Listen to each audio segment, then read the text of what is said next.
Welcome to the Banker Lamp. Please enjoy the video. You begin by protecting your data because updates can fail. Backup photos, messages, and app settings now. Once done, make sure the battery is above 50% and join a reliable Wi-Fi network to avoid interruptions. Check settings about phone and write down the exact model and build number so you download matching firmware if you choose manual install. Start the download or prepare USB tools.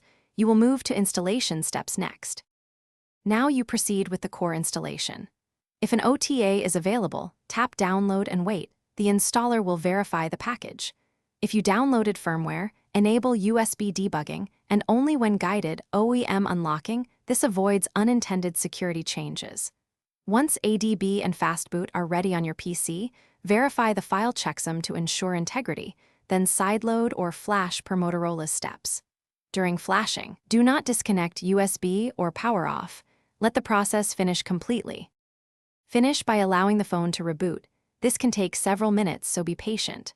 Once it boots, go to Settings about phone to confirm the new build and test core functions, calls, Wi-Fi, camera, and apps that use secure keys. Restore your backup and re-enable biometric locks and banking apps. If you encounter a boot loop, first wipe the system cache from recovery, and only if problems persist perform a factory reset, remembering you backed up data earlier so you can recover it. Thanks for watching. If this was helpful, leave a like and consider subscribing. See you next time.